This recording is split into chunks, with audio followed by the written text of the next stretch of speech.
Welcome back to another episode of The Joys of Insurance. Today we're going to be going over premiums and deductibles. Now what a premium is a payment made to an insurance company based on the services provided from that health plan.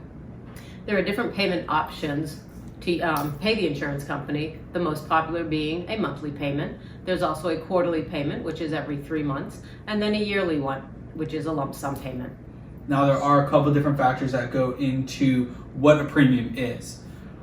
You could do based on the type of plan that you are looking at. It could either be your age, tobacco use, family size, height and weight, your location, or even just the type of plan that you are looking at all goes into the cost of the premium.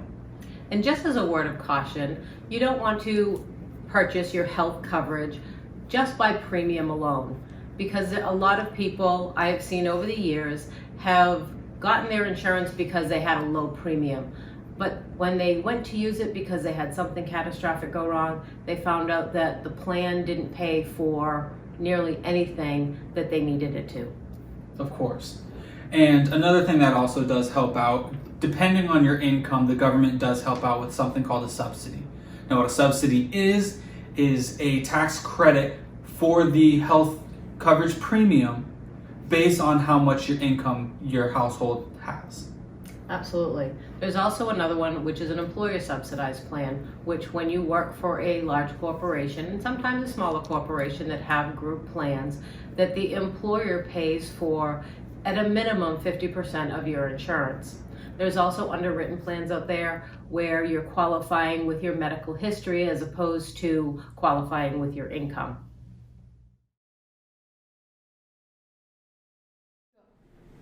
And now we're going to be talking about deductibles. What a deductible is the amount that you have to pay per calendar year before the insurance company covers anything. There are two different types of deductibles. There's an in-network deductible and an out-of-network deductible. The in-network deductible is usually much less expensive for the customer. An out-of-network deductible, for most plans, don't even have benefits anymore. So you're out of pocket the entire cost. Now, there is a few different things depending on how many people you are covering under your plan. Now, there is an individual deductible that you have to meet per calendar year before that insurance plan covers anything. Now, there's also what is called a per person under a family plan.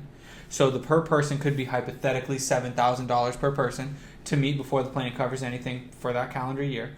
Or there's a family deductible of, let's say, $14,000 per calendar year that needs to be met before the plan covers anything. Now, these numbers are not accurate. It all is plan specific.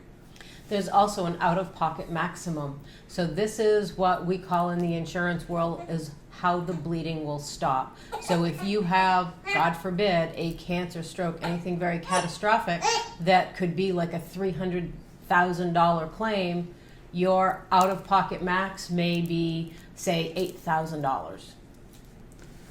Now, I'm glad you brought up out-of-pocket maxes because just because there are $0 deductible plans does not mean that it is $0 out of your pocket. Now, there are plans out there that do have first dollar coverage. So let's say that you go to the doctor's office and the medical bills come up to $125 and your plan benefit pays $100. You will be responsible for the $25 that is left over from that visit. Very good. Also, just to clarify, on preventative care, which is your mammograms, your pap smears, your children's immunizations, there are many plans out there, most of them being the marketplace plans, which is otherwise known as the ACA or Obamacare or Affordable Care Act. You do not have to meet your deductible before you receive those benefits.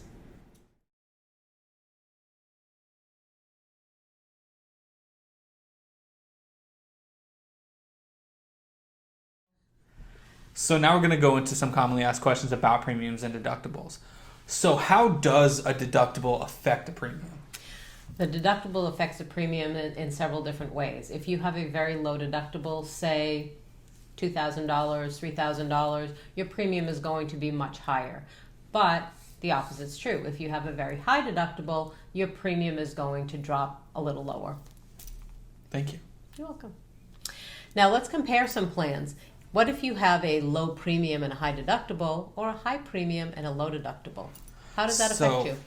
Thanks for asking that. That's a really good one, and it all depends. It's case by case situations. Now there are some people that are extremely healthy that they never go to the doctors, anything like that, so they kind of opt for the more higher deductible and the lower premiums because they just want less out of their pocket because they rarely ever use the plan.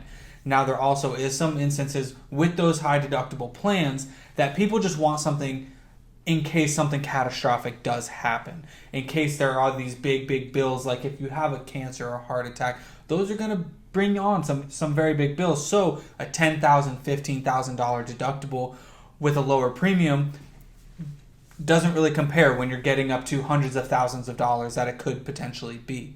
Okay. Now on the low deductible, high premiums, those are kind of more for people that like to go to the doctor more. Well, maybe not like to, but they have to go to the doctor more or have some, more in-depth procedures where they would like that plan to start paying more frequently. Very good. Now, I have this question asked to me a lot. What happens once I meet my deductible?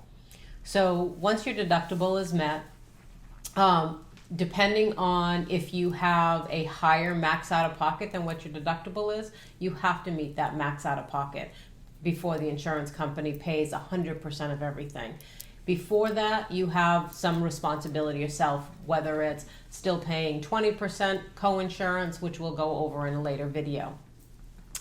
There is some plans still that have a zero deductible, as we went over in a previous video, that the insurance company actually pays your first dollars towards your claims. I appreciate the clarification, and if you have any more questions to ask either one of us, please comment below.